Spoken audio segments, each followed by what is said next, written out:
Hi, everyone. My name is Ben Opapari, and this is the Songwriters on Process podcast. Since 2010, I've been interviewing songwriters about their writing process. And on this podcast, we go deep, deep, deep into the writing process, far deeper than the usual. Do you start with the lyrics or the music question? By way of background, I have a PhD in English literature, and I'm a prose writer myself. I'm not a songwriter. In fact, I've never written a song in my life. But my goal has always been to treat songwriters the same way that we treat prose writers and poets, just as writers, plain and simple, and have always been interested in the writing process. This is an intelligent conversation between two writers. And on this podcast, like I said, we go deep into the process. We talk about rituals, the seeds of inspiration, the role of movement on the process, writer's block, the revision process, pens, pencils, types of paper, and of course, we talk about books. You can find all the archived interviews on the Songwriters on Podcast website and across all streaming platforms. And with that, let's dive into this week's episode. And today on the podcast, we have the Hanseroth twins, Phil and Tim Hanseroth. Phil is a guitarist, Tim is the bassist. Their debut album, Vera, is out now. To be clear, though, it's a debut. It's their debut as solo artists, but they are also a member of Brandi Carlile's band. If you've ever seen them, Phil and Tim are identical twins. They flank her on stage, and they are the ones always next to her whenever she's performing. Not only that, though, they write songs with her, and one of the things to remember is that they share songwriting credits on a lot of her songs. The Joke, The Story, The Eye, just to name a few. Those two have also been covered by Adele, Dolly Parton, and the Avett Brothers. So they are a significant songwriting power as well. But if you've ever seen The Joke, the performance on the Grammys, I still cannot watch that without getting tears in my eyes. It's an incredible performance. Her vocals are out of this world. I mean, obviously, but listen to their backing vocals too. Phenomenal. So this was a lot of fun. I really liked this conversation. We had a lot of fun with this. They were together on the call, and you can listen to we really talked about their processes separately, not really together. The sense I got, if I can kind of tie it together thematically, is that there's a lot of emphasis on nature, going for hikes, walking. One of them told a story, I forgot honestly which one, but it's in the podcast, about writing a song, just walking up and down Brandi's driveway, and the importance that nature, I mean, they live in the Pacific Northwest, so the importance that nature plays in their process and being outside. I mean, it's not really a surprise. We talked a lot about writer's block and just that the importance of not taking the process too seriously, because when you take it too seriously, that's when you kind of get into a rut. So anyway, again, Phil and Tim Hanseroth, debut album Vera is out now, but again, they are so much more than that. Their songwriting credits are endless. The Highwomen, another songwriting credit. I mean, it goes on and on. So check them out. And here is the podcast episode. Enjoy. All right, Phil. So we'll start with you. Okay. Are you an everyday type of writer or creator, or do you feel like creating every day may force it and things become derivative? So where do you stand on that? Create when the moment strikes, or every day regardless of how bad it is? I think I'm a create when the moment strikes kind of person, but I do go up and grab my guitar or a mandolin or even the bass and just sort of like mess around a little bit every day for fun. Because you never know when, the idea might pop into your head or some magic might happen. So I'm definitely not like the forced kind of sit down and write kind of person. Does that make you, if it's not happening for, a couple of days, do you get to feel anxious? Like, what's going on here kind of thing? Never. No, there's been like really long periods of time where I don't write anything, but I never feel anxious about that because I I'm fortunate to be sort of paired up with Tim and Brandy, in writing and Yeah. stuff. And I know that between the three of us, somebody's always writing something, and like I know eventually I'll hear something too, and that'll make me want to. Actually, just this morning on the way over here, I was listening to a Roberta Flack song, and I heard a little lyric in there that made me want to like stop and write stuff down and sort of like. So I know something is always going to eventually like spark something. Yeah. So you heard a lyric then. You said, was it a line that you heard? Yeah, it was the first time ever I saw your face, which I know the song well. I've Yeah. heard it many times. I've heard it in the grocery store and stuff. But it was just kind of like I don't know. Maybe it's where I'm at today or something. But there's a line about like the sun or the stars being a gift to the dark, endless night, and I was like, man, it's so good. It's really about a person, not about like the cosmos or whatever. But I just thought, man, this is really cool. This is really cool. I'm gonna made a little note to examine the song a little more closely. And Yeah, but that's interesting because I've heard that song, you've heard that song before, obviously. And so I love that idea that something clicked, you know, yeah, that one time that never happened before. well, isn't it like one of the many magical things about music, right? It can mean different things to different people at different times, and like hit you differently. And yeah, I mean, I love that record, but I've just never like, yeah, I've never heard that line, I guess. Yeah.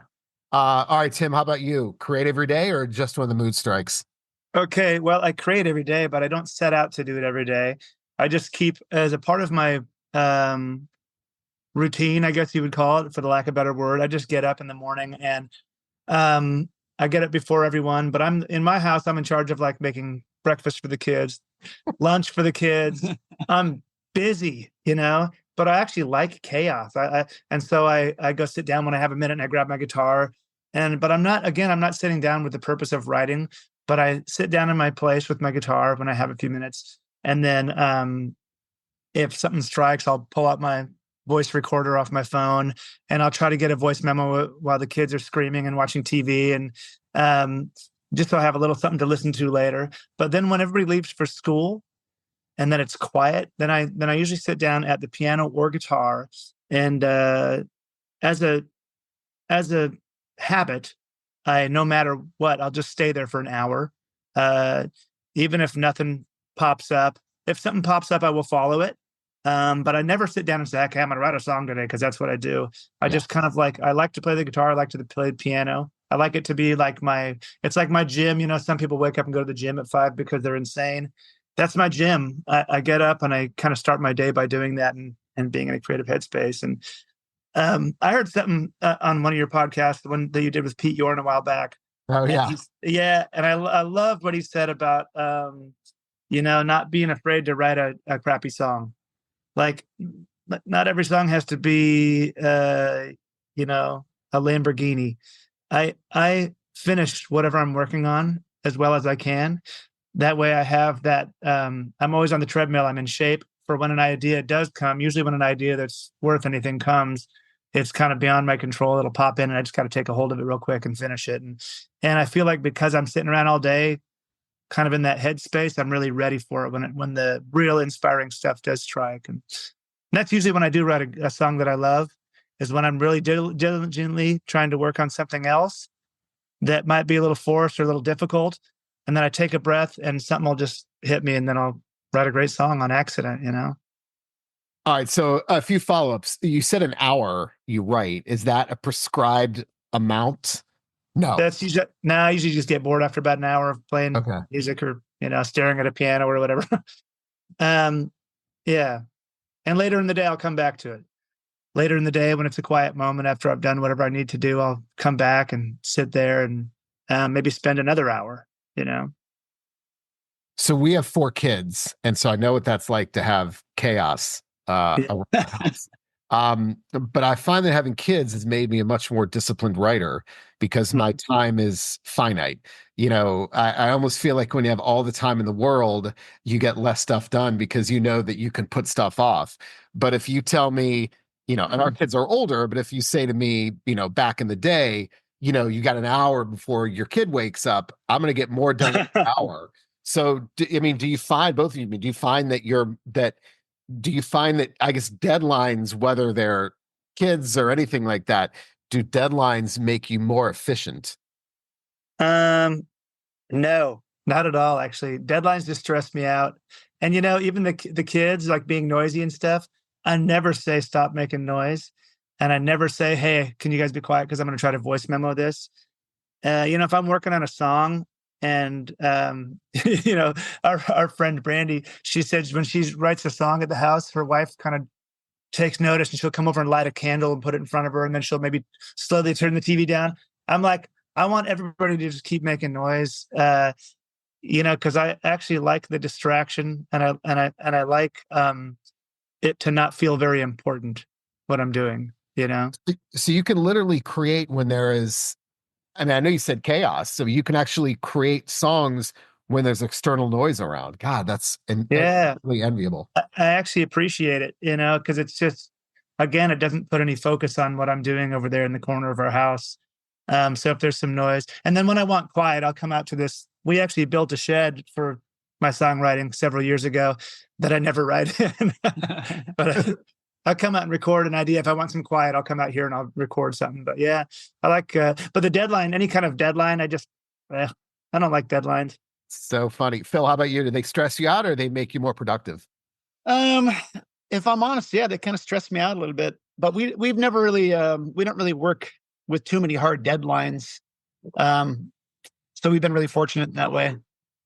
But yeah, I'm the same way as Tim though. I've got a big studio above my garage where I live, and I'm always just sitting at the kitchen table with the guitar, like with all the stuff going on, the TV and dinner being made, and um, yeah, I like being pulled out of it a little bit.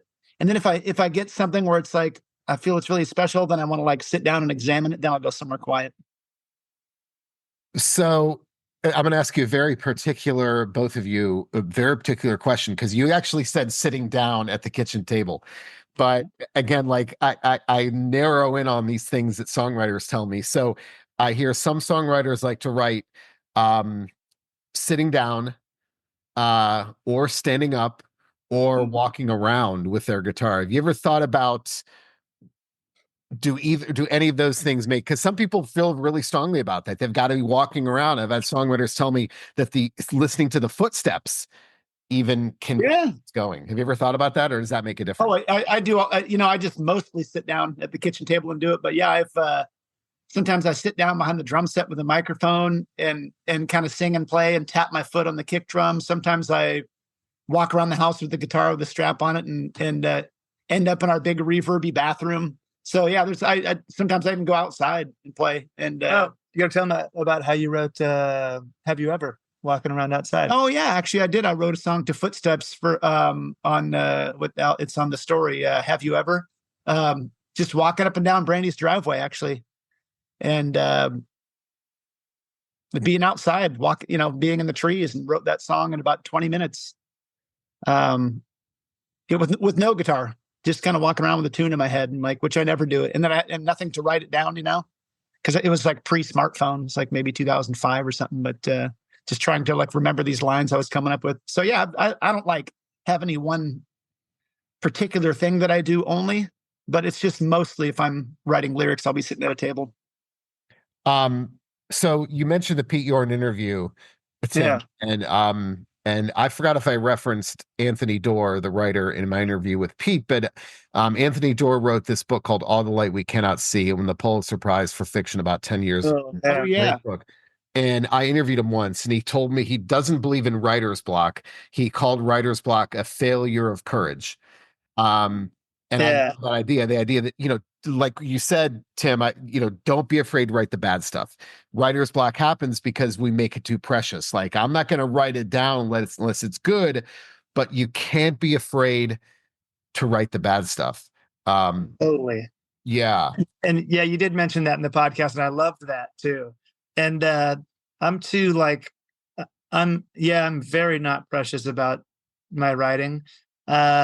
And so, but that did resonated with me. I loved that. It's like, yeah, it's like you care too much, and you got to be able to like have crappy songs, because it's just part of the process, like you have to have them so that you can relatively have great songs. And like, it might seem like I'm a good songwriter, but nobody's heard the other like hundreds of terrible songs I've written. So it seems like when you have a bad song, you just go through it for an exercise. You have to, it's part of the process. And I know when I'm working on something that's not great, but I don't care enough to stop doing because I actually just like working on stuff. Um, but yeah, I like that. It is a courage thing. Well, Y- also, if you talk to any prose writers, they will always say just, button the seat. Doesn't matter how bad it is. You just got to create. Yeah. And I also have found that like if I'm writing something that's not particularly great and I keep going, that maybe several minutes or a half an hour later, I'll be like, oh, that's a cool line. Actually, this song wants to be about this instead. And I'll scrap everything and start over with just so it's like I find that it's better to have something to work off of, no matter how terrible it is, rather than nothing. Because when you have nothing, there's just nothing. And if you have something, no matter how bad it might be, that can at least lead somewhere. So I always just follow the lead.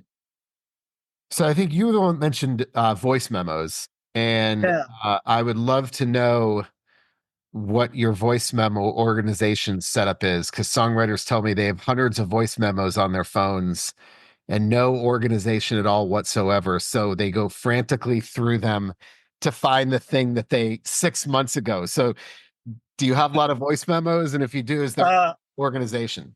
I have thousands of them actually, and I don't organize them at all because if something doesn't make a splash with me in the first few months, I don't care about it. But I do scroll back sometimes when we're on a long flight, and I give them all kind of names.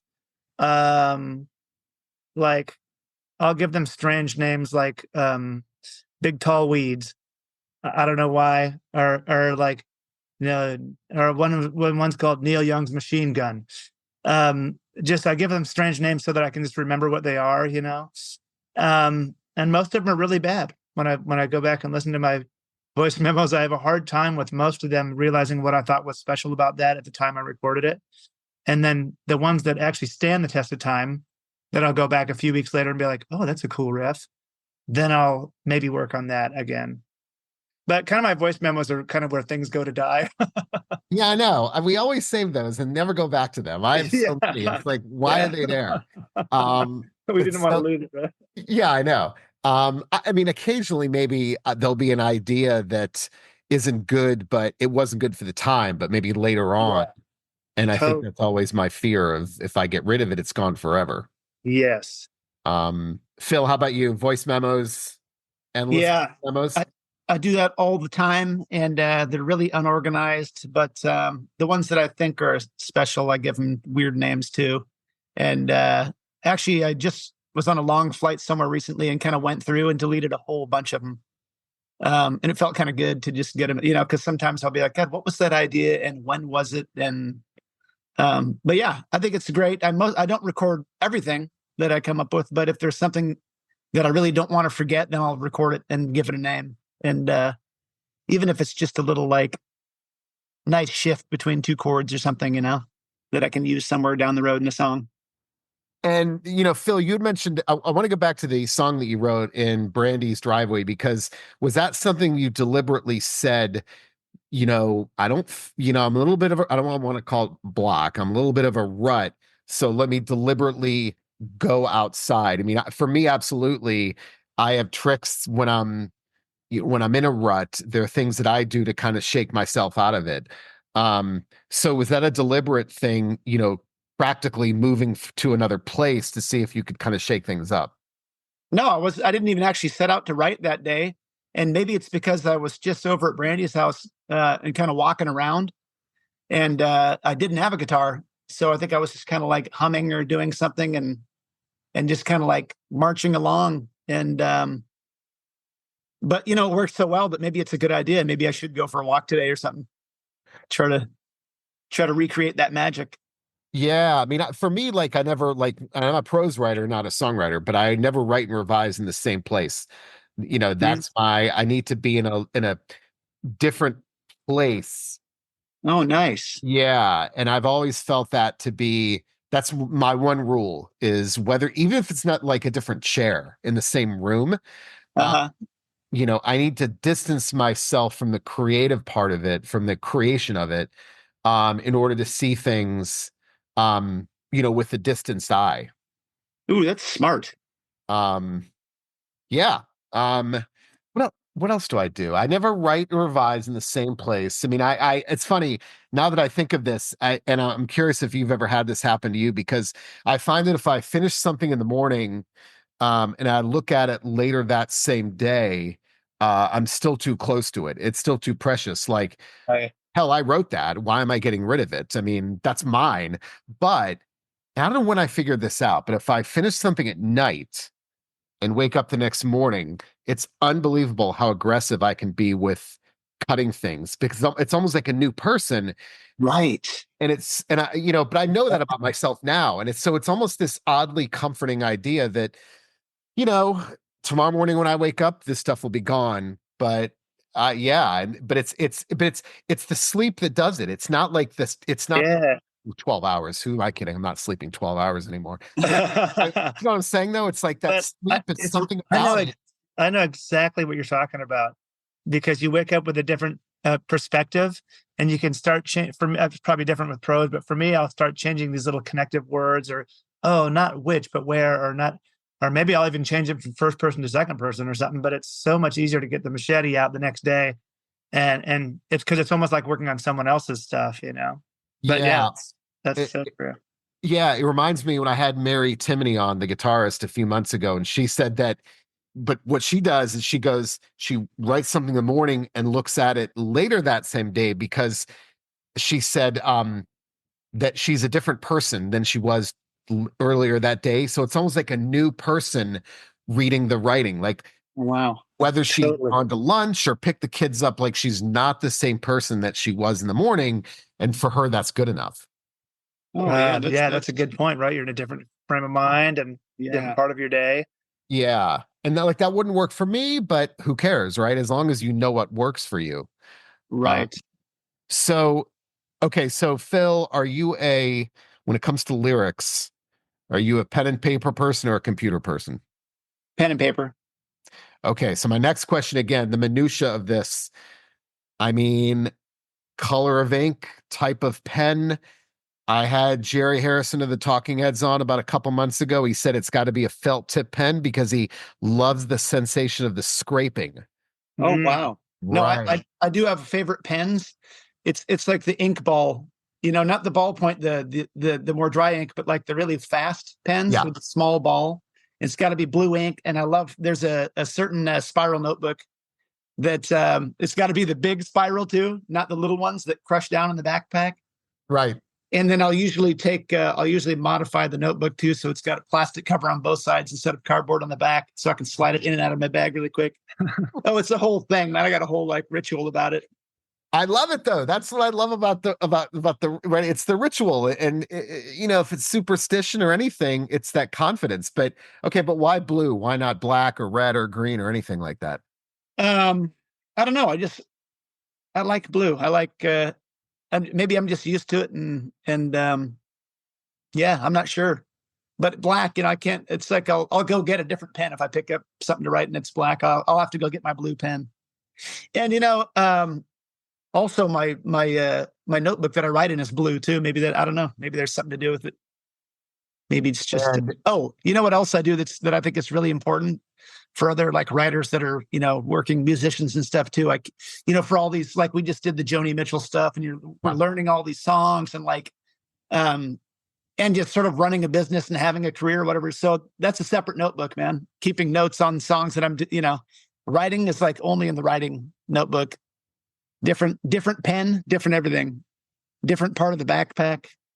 Yeah, back to the Pete Yorn thing. It was in the podcast, but Pete Yorn kept his notebook, his song Yeah. notebook from college, and he showed it to me. You couldn't see it, but it was hilarious. It was this like, I mean, it's this point, it's 30 years old, but he kept that from the 90s. Wow. I wish I could have seen that. I heard that, and I was just like, "Oh man, it probably looks like it went through World War II."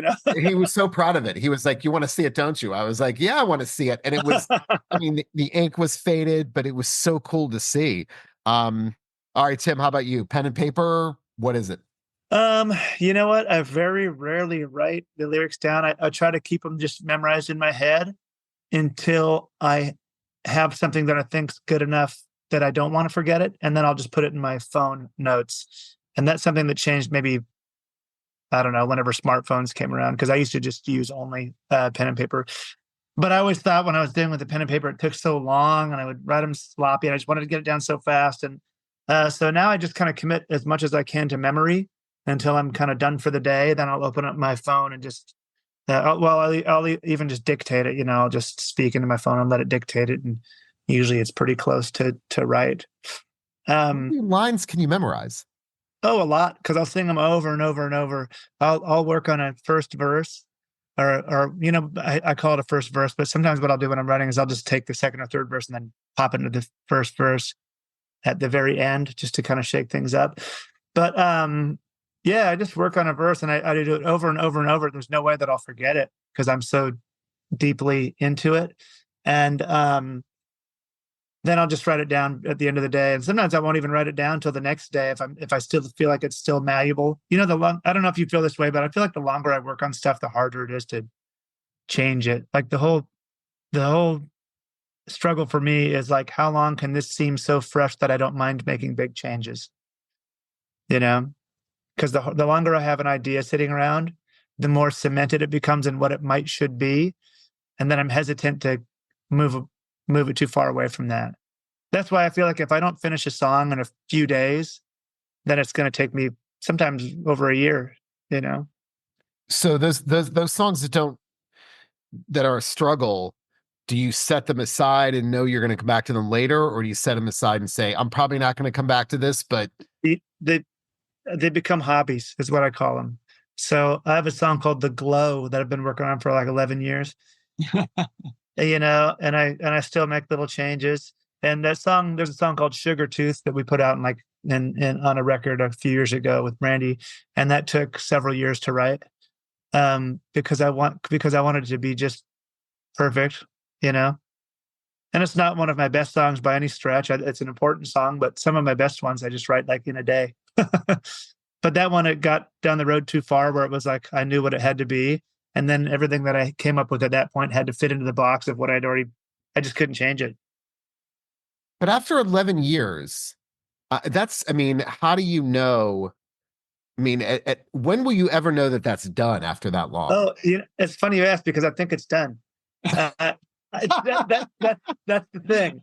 That's the thing. I always think it's done. And it might be. We just haven't it wasn't going to go on our record that we just put out, and I've never put it in the pile for a Brandy Carlisle record. But actually, I've got it to a place now where I think it's actually so done or close to it that I'll probably next time we go make a record with Brandy, I'll absolutely pull it out and be like, hey, what do you guys think of this? But yeah, 11 years. I mean, it's changed.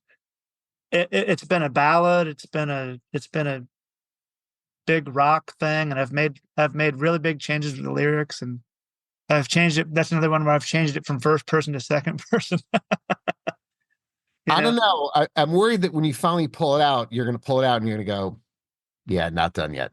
Right. I mean, not, but that's why I call it a hobby, because, if I don't have any fresh ideas that morning, sometimes I'll just start playing that. And, but yeah, it's a good, even if it never ends up on any record, it's a good piece of exercise equipment, to pull out and be in. And that's kind of the theme I hear. And Phil, I'd love to get your take on this. And both of you, but, because you mentioned you've got a very, with the pen and paper and certain type of notebook. But the flip side to that is a songwriter who tell me they write lyrics on the back of, utility bills and because they want to make it as they don't want to make it precious at all, because if it's precious, there's more anxiety. So, I'm in a hotel right now. So hotel stationery, Tim, when you call it a hobby, I wonder if that's almost a way to say, yeah, I'm not really working on this. You know what I'm saying? It's not a hobby. It's like, yeah, if I don't finish it, no big deal. It's not that important. It's just, yeah. Yeah, it does feel that way. but also I think that's a great mindset to have. It's like, keep the noise and the distractions so it's not too precious. Call it a hobby. Like, I don't want any pressure around writing songs. I just want it to be fun. I want it to be a Yeah. hobby. Yeah. You know? But Phil, Phil, if you're in a hotel and that, are you willing to sacrifice the preciousness of that and write on anything, or is Oh that yeah.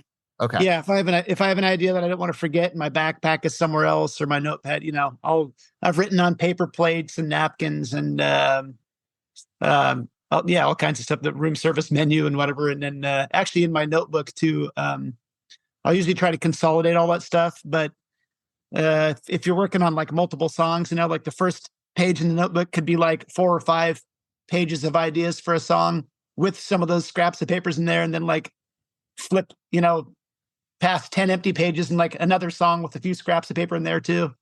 That way, I usually got a bunch of them going. So if I kind of get tired of working on one or hit a wall, I can bounce to something else. But And yeah, I'll write on anything. yeah, and to me at least, when you see like handwritten lyrics, um, or when I see something I've written by hand years ago, when I look at that piece of paper, it puts me back in that emotional state that I was, Mm-hmm.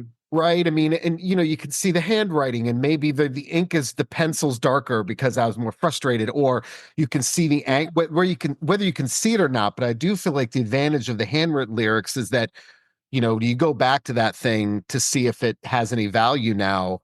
You can be transported back to the time you were in when you wrote it. And, this is not me talking like an old man, but, it's like technology doesn't allow us to do that as much. Yeah. That's a good That's point. great. I recently came across some lyrics that I'd written for a record that we made in 2015, and they were on a Weston notepad. And you're right, it brought me back because it's so sloppy. And I can remember that I was in a huge hurry because I was probably like holding up the van or something.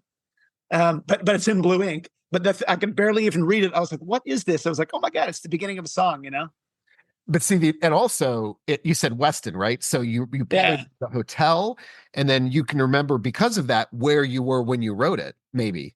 I do remember. I can remember what it looks like. I can't remember what city I was, but I know I can picture the lobby and what we all ate for dinner when we got in the night before and all that stuff. Yeah. Yeah. Okay, so the one quote I always have in this interview is a quote by Agatha Christie where she said the best time to plan a book is when you're doing the dishes. And I always take that to mean our ideas come to us, those eureka moments come to us when we're engaged in an activity that requires no conscious thought. That's when the creativity, unconscious ideas bubble up. I mean, David Burden said the car is a great place to write lyrics. Your brain is driving, but you frees your creative mind to do something else or something like that. Mm-hmm. But the songwriters who tell me they get ideas while they are gardening, folding laundry, doing the dishes, cleaning, things like that. So Phil, I guess I'll ask you this first. I mean, how often does that happen when those ideas come to you when you're engaged in monotonous activities, independent from walk, Oh, stuff like that? all the time. Mostly driving. Yeah, especially if I have a long drive. If I've been driving for a while, which doesn't happen too often. But yeah, I can actually think of a couple songs. Yeah. Going back way to the early days. Oh dear, I wrote even the music in my head, and most of the words to the first verse, first chorus, maybe half of the second verse, just kind of like remembering the melody, and then I had to figure out the chords later on. But I remember driving across the floating bridge in Seattle, going, "Oh my god, I got to get to where I'm going so I can get a pencil and sort of figure this out and or record it somehow." How about doing stuff around the house though? Does it ever happen? Like, gardening or mowing the lawn, those repetitive activities. Actually, mowing the lawn. Yes, a couple months ago, I was cutting the grass, and I was halfway up the driveway with the lawnmower, and actually turned the thing off and ran back home. I wonder why that is. Yeah, that's a real thing, man. It's a real thing. Yeah, I mean, vacuuming. I've heard gardening. It absolutely is. It's that eureka moment. Our ideas don't come to us when we sit down and say, I'm going to have an idea. They happen to us. Yeah. We're doing those activities because you're not. Yeah. I mean, there's a lot of research on that. It's interesting, when those creative moments happen, those breakthroughs. Right. So yeah, Tim, how about you? Has that ever happened? Actually, yeah, it happens. I hike a lot. Actually, my brother does too. We do a lot of hiking out here because there's so many great. We live in the foothills. They call them the Issaquah Alps where we live, but we're in the foothills of Rainier, and we hike all the time. And it happens to me all the time when I'm hiking. And there's one thing I hate to do when I'm hiking is pull out my phone and be on it. But I find myself a lot like just hiking. I don't go out there for the purpose of writing, but I just love to walk, and it's a great way to get some exercise. And I'll do it. I'll have to pull out my phone and be like, oh God, okay, okay, okay. And I always just try to like listen to those moments, because I feel like when something happens when it's unforced, that it just maybe it's like more directly linked to the subconscious or something. And but yeah, I've come up with a lot of great ideas that way. Not just lyric ideas, but yeah, just musical stuff too. I hear it. Somebody told me once when you were talking about driving, um, or I read it I read it somewhere online, but it was Chris Cornell wrote Black Hole Sun while he was driving, music and lyrics and everything to its completion. And I always loved that, but I totally get it. I'm sure you do too. You know, you're out, you're driving, and you're just like, you have an idea, and if you just let it keep coming and just let it keep percolating, uh, it'll just form itself. The best ones feel like they just form themselves. You know. Yeah, absolutely. But gosh, I interviewed James McMurtry. This is like 10 years ago, and we happened to be doing it while he was in his car driving.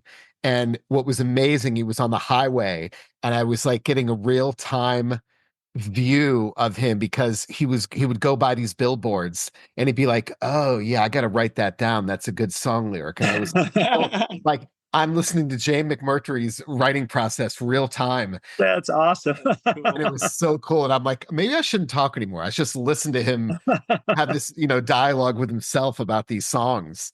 Um, I forgot who. I had one songwriter tell me that they get that when they go hiking, occasionally the cadence of the hike Yeah. Oh yeah, will actually stimulate creativity. that's incredible. I totally can see that, because I think there's a real magic in sort of like really, if you want to write, whether it's prose or lyrics or whatever, it's like you really can go very far by sort of like seeing the world around you through artist's eyes, like all the time. So maybe it's like the cadence of your hike, but maybe it's also, yeah, paying attention to the billboard, or somebody said something in front of you in line at the grocery store, and you just kind of thought, well, that was an interesting way to say that. And like, what else can that mean, So, yeah, that makes a lot of sense to me.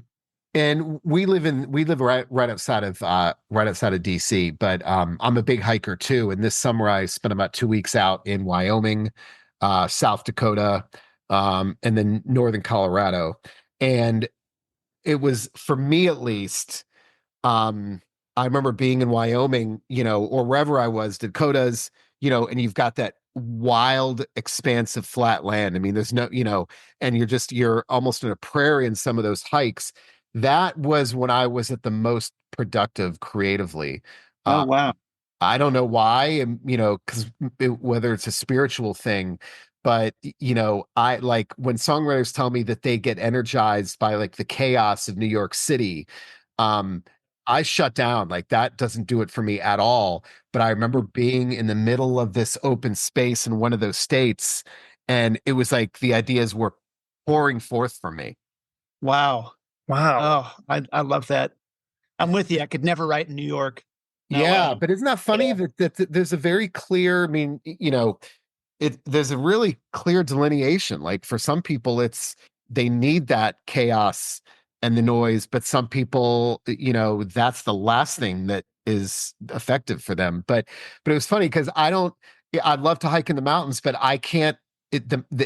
Whatever, for whatever reason, maybe because I'm practically wanting to make sure my foot's going correct in the next Yeah. step.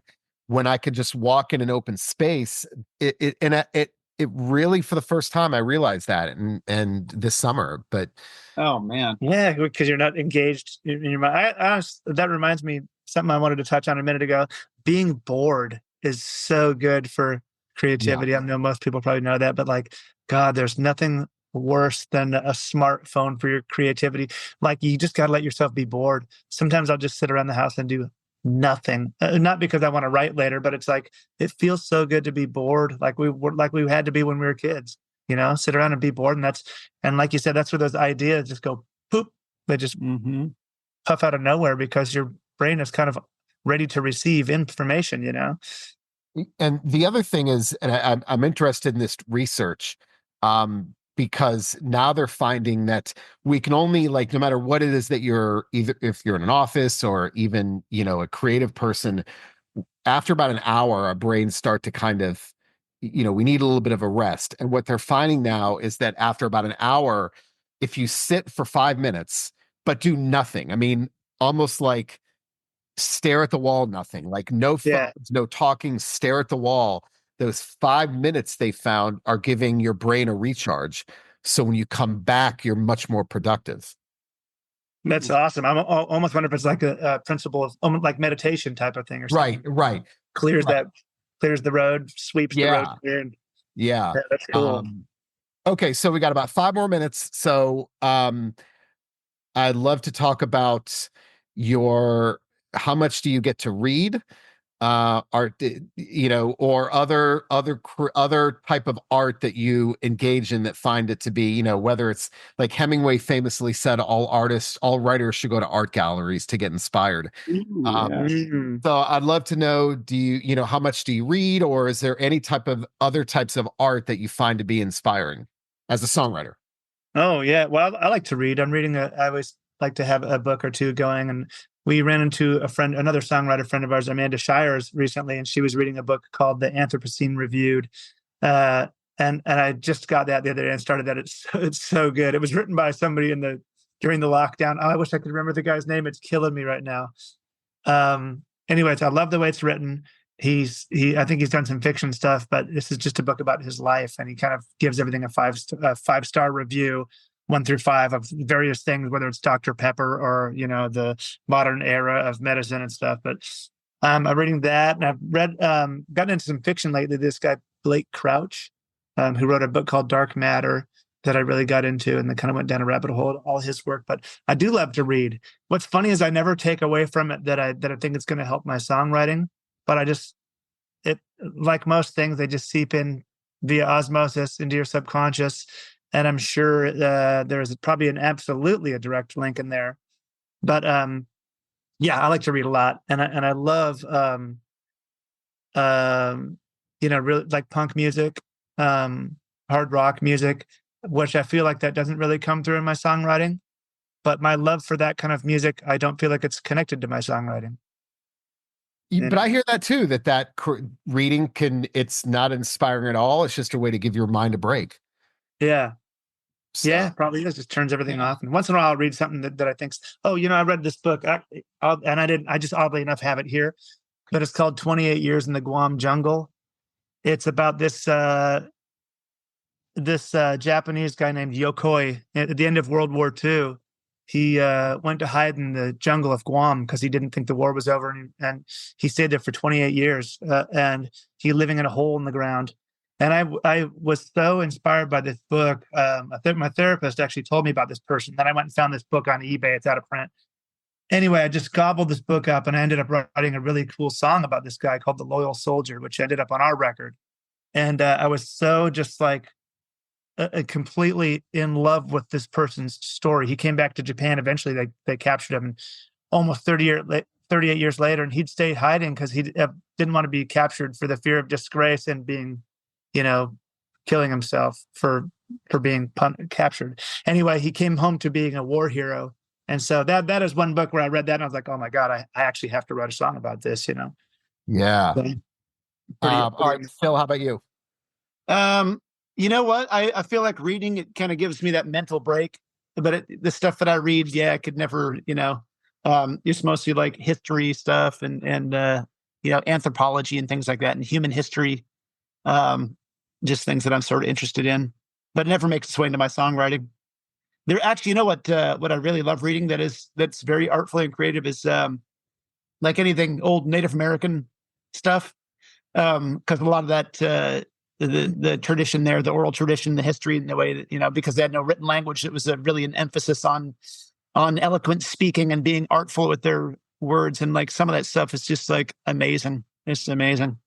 Yeah. Have you read Chief Seattle's speech that he gave in Seattle in the must have been like the 1850s? No. Oh my God, it's like one of my favorite things ever written. It's just, I think if you just Google Chief Seattle's famous speech, it's incredible. Like he's just the way that he sees the world, and you know, talks about the life around him, and the rocks on the ground, and like the empty trails. And one thing he says on there that I think is really cool is there's no place on earth dedicated entirely to solitude, which I loved that.